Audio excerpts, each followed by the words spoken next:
those butterflies. So we're somewhere kind of on the other side of Turtle Creek, kind of by Carlisle Street.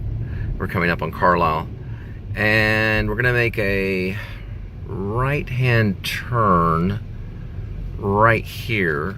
I'm gonna reset everything. I'm recovering from the fat chicks.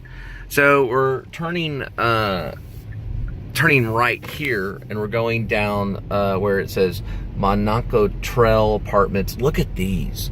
Look at these apartments, my God. So this is downtown area. This is a real fun area to live. This is a leasing area. This is Carlisle and Vine, and they're now leasing this building right here.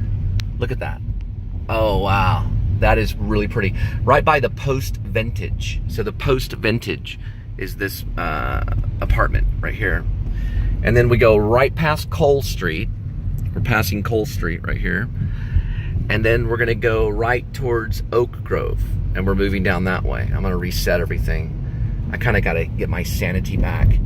Sometimes some passengers get in my car, and these women have this extreme power, and it kinda throws me off a little bit because, look man, I don't wanna be a slave.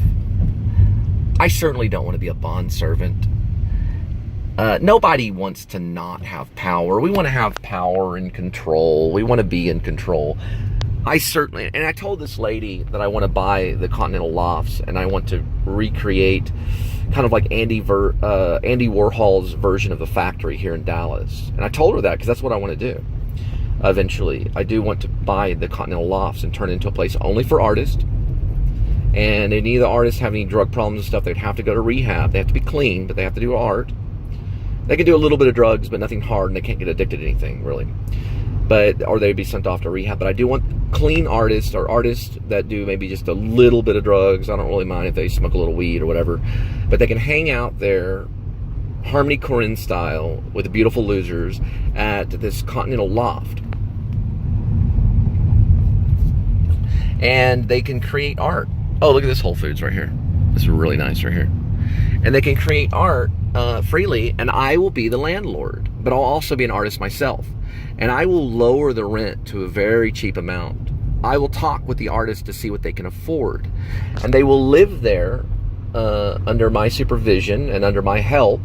Not complete supervision, I'm not gonna be a Nazi, but under my help, and I will make sure that their art flourishes and is seen in Dallas, as well as New York too, because I have New York ties, and Fort Worth. Dallas, New York, and Fort Worth, which are 3 important towns, and then eventually Los Angeles, maybe. It'd be a little difficult to get it in Los Angeles, but the really good artists will get there. But what I'm trying to say is that they can live there in this loft, and I will negotiate a price of rent. We will negotiate rules, and they will be able to be disciplined artists living there like monks doing their own art. And they can have a loved one live with them, a spouse. Doesn't matter the sexuality. Homosexual or straight, it doesn't matter. I'm not going to be biased. Anybody can stay there. And I am going to buy the Continental Lofts and the law office next to it. I'm going to kick everyone out of the law office and buy that one too. And I am going to allow these artists to flourish there. It's right off the end of Elm and Deep Elm. Anyway, this is Pearl Street. So we're kind of like right here where a lot of buildings are. All right, and you have a good night.